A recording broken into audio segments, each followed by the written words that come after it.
1 year later, remembering the Western Mass tornado. There were a number of rotational clouds that passed over us that day. In Springfield or in the area, you know we're getting more thunderstorms right now. We have a tornado warning in effect right now. You know, It was really more of a tornadic outbreak than it was a tornado, except that, of course, the big EF3 tornado that touched down was the big kahuna that did all the damage. Here's the Westfield police calling in saying, we confirm there was a touchdown in Westfield. So this is... It was in the State House. We had just finished a business gathering in the Great Hall. My wife Carla wanted to drop me off at City Hall. I was at Sarrett Ford in Agawam getting the oil changed in my car. I had just swung back to my house in Agawam to pick up my wife. And I was coming back to the office to get ready for the next thing. It was late in the day. I just pulled out of the driveway, I don't know, about 4:15, and looked ahead of me, and the sky was this deep black with a greenish kind of tinge. Looking up to the north there, West Springfield, and you got Riverdale, and a lot of folks, a lot of shops there. This is something that's a very dangerous situation. It made me do a double take, but I thought, well, thunderstorm, it's, you know, we're getting into the warm weather, and so I was heading home about that time. And as I was driving down my street, the winds almost blew my car off the road. That, folks, unfortunately, is what a tornado does, and that is what we're looking at going right across West Springfield currently on camera, and this is something that is really bad news. So the folks here out on Riverdale and out in West Springfield, you do not want to be watching this broadcast right now unless you are doing it from your basement. I drove down in front of the Big E and came up to the traffic circle on Route 5 and then headed north to Holyoke, not knowing that I passed through the path of the tornado about 5 minutes before it, approximately 5 or 10 minutes at the most, before it cut through that section. My other daughter, Cassandra, had to get a prescription, so she did do you mind watching Kiara for a half an hour. And so I got home, clicked on the television, and saw the pictures of the tornado coming across the river. There are cars on this bridge. This is a problem. We've been on the air for an hour now. You should know that this is something that is possible. You can see the debris hitting this camera as it goes down towards the south. I was headed north on Route 5, you know, listening to the radio, blithely unaware of what was happening behind me.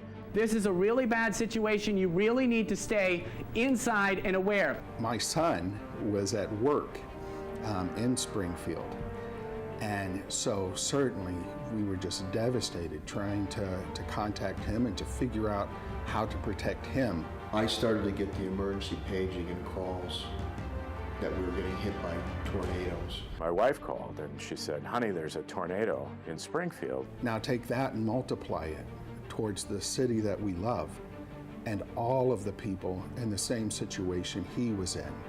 So we immediately got on our knees and just started asking God to protect them. Look at all the things that are being thrown up in the skies associated with it. This is something that is real. This is something that can really damage things. We could talk about shingles, we can talk about wood, we can talk about all sorts of things, but we could also talk about people. We do not want you to be out here in this, and this is going right through downtown Springfield as we speak. A reporter, if I remember correctly, asked me, have you heard about the tornado? I said, define tornado. Norma is sometimes given the hyperbole. And she said, honey, black spinning, Dorothy in Kansas, on the ground on TV right now. And I had heard there was weather in western Massachusetts, but I hadn't heard that tornado had touched down. And I was stunned, just stunned. It didn't seem possible. I wanted to turn around and head back, but I knew that that wasn't a smart thing to do. This is not Oklahoma City, this is Springfield. You think it's not supposed to happen here, but you know what? It is happening here.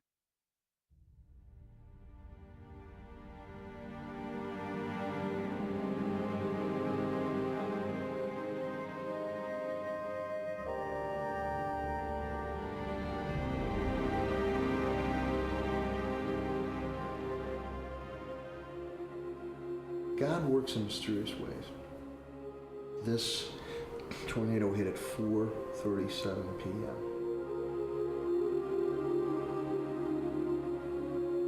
If this tornado had hit at 2:37 p.m., all our children would have been in school.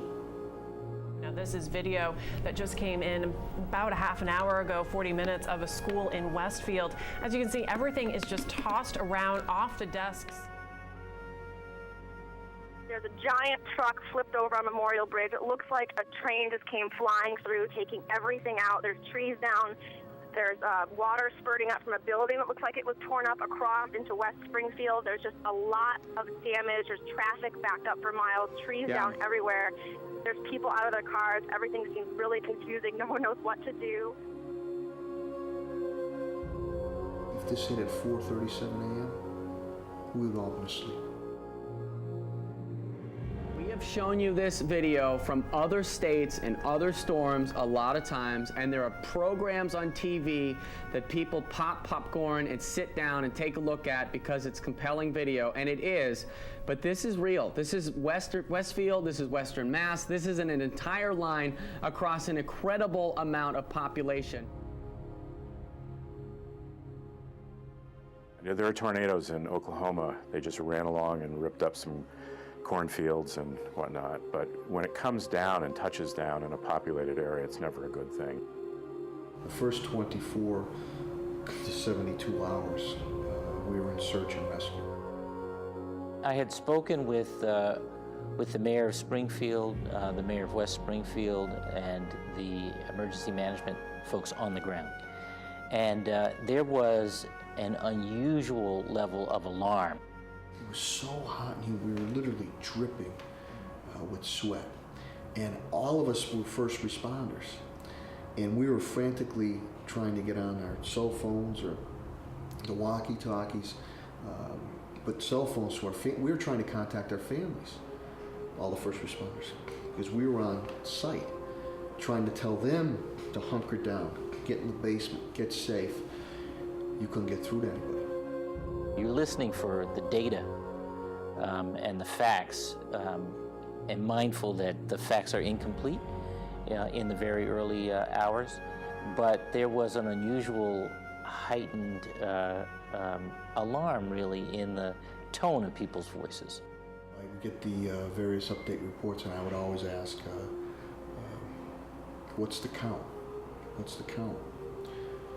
And they go, Mr. Mayor, nobody yet. We were looking for questions, first of all, about what the injury or death had been, and trying to get a sense of that, and making sure that people were accounted for. Frankly, I thought many, many more people would be killed when I heard that it had cut through the south end, and how is it not possible that there aren't hundreds of people dead? And I think a lot of people who were home watching it on television called their loved ones or tweeted it or popped it up on Facebook, and that just rippled through the community ahead of the storm. That night, I walked around West Springfield, where a couple of buildings had been completely destroyed, and one of the fatalities had occurred. Just an incredible story about a mother who had put her 15-year-old in the bathtub and then climbed in on top of her to protect her, and did, but sacrificed her own life in the course of it. And that was the thing, you know, right next to buildings that were completely sound, untouched. 911, the sign recorded. What's your emergency? A tornado just blew through here on Union Street. Any damage to your building? There's 2 houses down on the corner of George Street. There's people trapped. We have a building that collapsed, 33 L Street. My grandma was stuck in her cellar at 27 Globe Street. Did the house collapse? I believe it did. We're in war zone mentality here. We got to deliver infrastructure alerts, where power outages are, where road closures are, who needs medical attention, where crews are going, because those are the things that the emergency management crews need to concentrate on right now. You know, as in every disaster, it's a question of trying to get accurate information so that you can figure out what type of response is necessary. We knew we wanted the National Guard up in force just to help with you know, road clearance, with tree and debris removal, with traffic control, because there were so many down power lines and so forth, and also with basic public safety support. When it finally died down, We tried to get back into Springfield, but were denied access. However, we had people of our staff in Springfield. Initially, the first challenge we had was to find out how bad it was and where it was bad. You know, we needed to identify the affected areas so that we could develop an educated estimate of what kind of resources we were going to need in order to respond. And without knowing exactly what each of their missions would be, we just wanted to make sure we had plenty of people ready and moving. There's going to be a lot of people looking for places to sleep tonight as well. So if you have neighbors that you are friendly with and you don't see a roof on their house, please. Time to be friendly. Time to be friendly, because we do have multiple reports of houses without roofs and partial collapses of schools, buildings, workplaces. So folks in Palmer, folks in Munson, you saw what happened in Springfield, so you know what can happen to perhaps you in your house, next to windows. You don't want to be there. Living rooms, you don't want to be there. On the road, you definitely don't want to be there here. So Route 32, everybody's time to head inside and get to that safest place in your house, which is usually the basement. That's where you want to go. Some people said to me, you know, well, that you had 15 minutes notice at best. What could you possibly do in that time? Well, get away from glass, get downstairs, take some kind of cover. Obviously, people did. People just, they just couldn't believe what had happened and how quickly it had happened. There was almost no warning. And it took a while for us all to understand the scope of it, especially east of Springfield. I mean, what happened in Brimfield and Munson, you know, those communities have far fewer resources. They took a heavy hit from this storm. Okay, we got viewer confirmation of a tornado in Munson. Same storm. We were telling you about it before. We were telling you about it during. And hopefully everybody was downstairs and in the basement when it happened. Everybody who got hit by this thought, well, it happened here. We're the ones who took it on the chin, when in fact so many of us took it on the chin that day. You know, I think the things that were striking, first of all, the shock among people that something this profound could happen this quickly. And do this much damage. My police officer was saying, hey, Mayor, hey, Don, will you look at that? And because the electrical lines are buried down in the downtown area, buildings were shredded in half or worse. But yet, television sets were on and lights were on. We were going to be entering into a sheltering mass care operation. For us, mass care means feeding, sheltering, and attending to basic human needs, potentially for large numbers of people. And as it turned out, in excess of 3,000 people were affected by the storm. The storm was, you know, like a quarter-mile wide, but it was 39 miles long, cutting through populated areas. So, 2 hours after the storm ended, we had our mobile feeding units with food, water, supplies, trying to make their way through the streets. I was taking phone calls in the Mass Mutual Center at 9 o'clock that night, which is what, barely 4.5 hours after the storm, from our national headquarters saying, we're sending an APAT team to you, which is an advanced public affairs team. We're sending trucks to you. We're sending a satellite truck. We're sending this, that, and the other stuff that resources we don't possess here in Western Mass. At the time, I had ordered fire and police. There was the routine checks 24/7. And I remember people saying to me, we were never so happy to have people, you know, police and fire knocking on our door every 2 hours, doing a search and rescue, making sure you were okay. They couldn't drive hardly anywhere. And so they started just roaming up and down the streets, climbing over things and checking on people. Were there folks who had medical issues, who needed ambulances? Were there people who were stranded somewhere? And how could the Salvation Army help them? It had to be near 1:30 in the morning to comfort them. Everything's going to be okay. Sometimes that's what people need, that arm around somebody's shoulder. Things are going to be okay. We're here for you. I would say to them, how are you doing? And almost without exception, and the words are almost the same as well, they would say, I feel blessed. And they meant it. They're standing in front of their damaged or destroyed home, and they feel blessed. And I knew exactly what they meant. They feel blessed because they're alive, because their family is alive, because their neighbors are okay.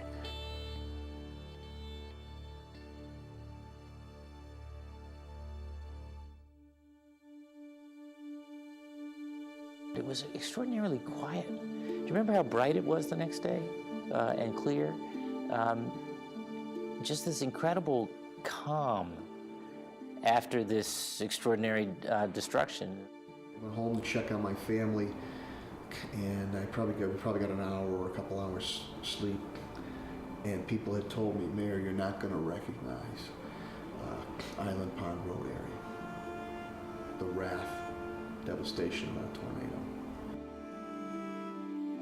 Walked around downtown Springfield and got, right from the Courtyard Square, I think it is, right across from City Hall, with these massive trees were turned upside down. Court Square, in the historic First Church, was the gathering place for the birth of Springfield.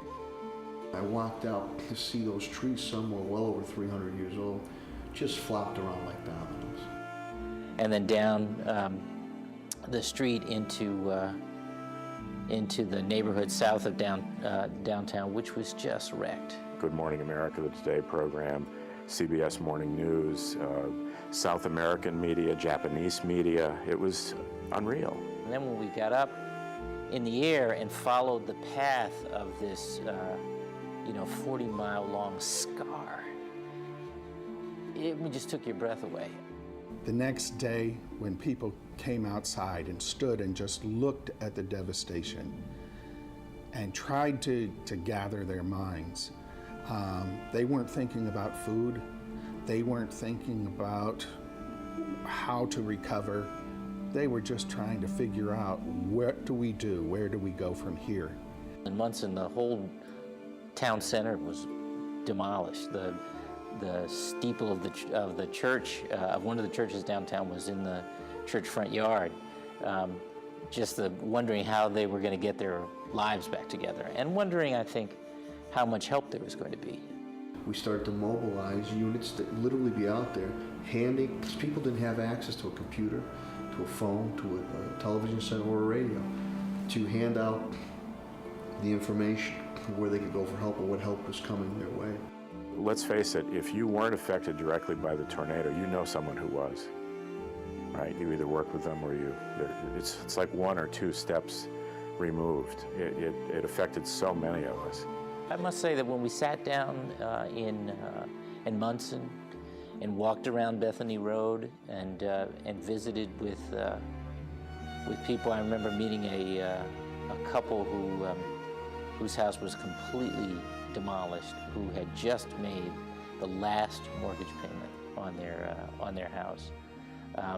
There's another family whose house had been moved off of its foundation. It was intact, but was going to have to be demolished, but just completely moved off the foundation.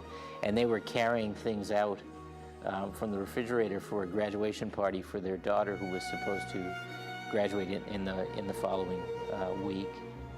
I met a a couple who were sitting on the stoop of their house, and that was all that was left. I think she said they found the living room sofa several blocks away, and the checkbook register, her checkbook register, was recovered in the town of Milton, where I live, 80 miles away. I mean, just incredible. I love this city, and I like to look at the good of the city. I know, like other urban centers across America, we face our challenges. But I think people thought at that time it was time to turn out the lights in the city of Springfield. The exact opposite happened. The neighbor-to-neighbor response was it was beautiful. It was something to behold. We all did something to help. We wrote checks, we donated food, we volunteered our time. Neighbor helping neighbor. People working together.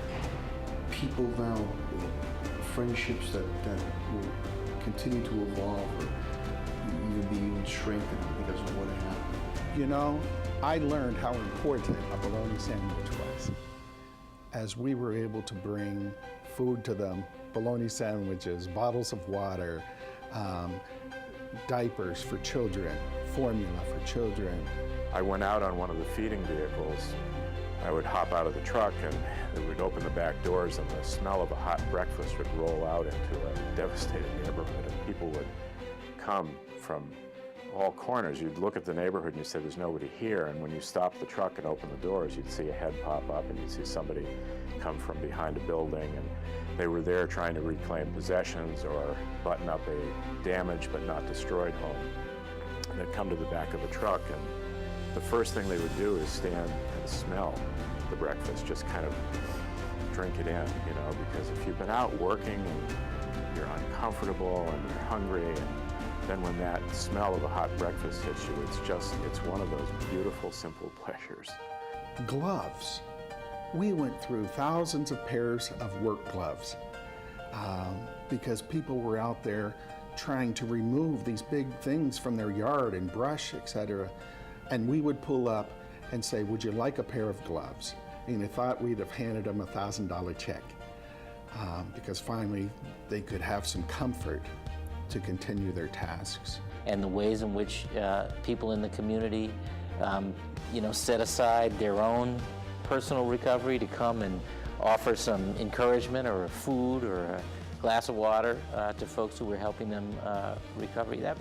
All of that was inspirational, and I think I took every opportunity to call that out that I could, as did others, because it was a source of reassurance and real strength for people as they were working their way through all of this. We were dealing at times with 350 people all living in one big room at the Mass Mutual Center. We were dealing with people in their neighborhoods where they've lost everything, where they have no power, where now it's hot. Remember, we had hot weather right after the tornado, and the amount of friction that we saw was minuscule. I don't even remember very much of it. Most of it was kindness and collegiality and patience and helping other people. There's a young woman in Munson who created a website, might have been a Facebook page, so that people could put requests for things they needed and also find out, those who wanted to volunteer, find out what kinds of requests they could meet.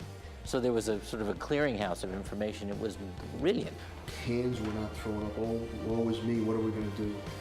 There was a plan of attack. This is what is occurring. This is what all our specialists in public safety are doing right now. Nick Russo, Chief Russo, who was the head of the whole FEMA area here, came in and he said, I've been to 72 disaster sites across the country, and Springfield someday will be used as an example how to properly handle a disaster. He said that, and he said that publicly too. That accolade really said a lot, that we shined in the time of adversity. You know, it's amazing. A year is not long. And in that time, all or most of the cleanup is complete. Much of that in short order. Much of life is back to normal. The Munson High School graduation was postponed a week, but it happened, and those young people are off to pursue their dreams and plans. Governor Patrick and I'll never forget, it was the first week. It was a late Sunday afternoon, early evening. He called. Dom, I want to come in and see another neighborhood area. And we were in the fringe of East Forest Park, Island Pond Road, General Edwards Bridge, and the Triangle area there. And as we were walking to that press conference to give an update, almost in unison, I'll never forget, we said, Don, he said, Don, nobody wants these storm clouds, but two silver linings are going to come out of this. One, the resiliency of the Springfield people was absolutely tremendous. That kept us going 24/7. And two, the economic development, monetary assets that will come to the city of Springfield. We've always worked together, Salvation Army and Red Cross, but I don't think we've ever been as close as we are today. We were thrown together, ironically, by Channel 3 in a fundraising venture that you put together that brought us together. And Tom Perks and I ended up standing downtown when you were shooting the check handoff, and I said to Tom, it's really been great working with your people. Your people have been terrific to us. And he said, me too. And I said, wouldn't it be great if we just keep this going? And he said, yeah, I'm all for that. And we have. And I don't mean to say we had a bad rapport before. We didn't. It was a fine working rapport, but it's much closer today.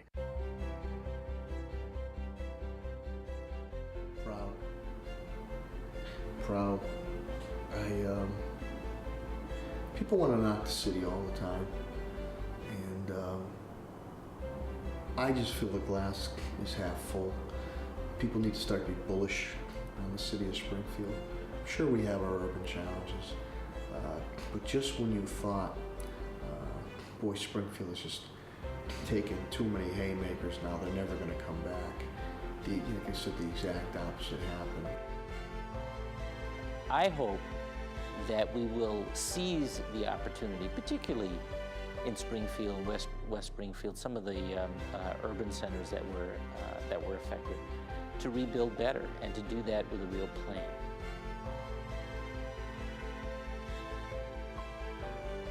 I'm sorry to say we have been through this a few times since I've been governor, but nothing really quite like the tornado.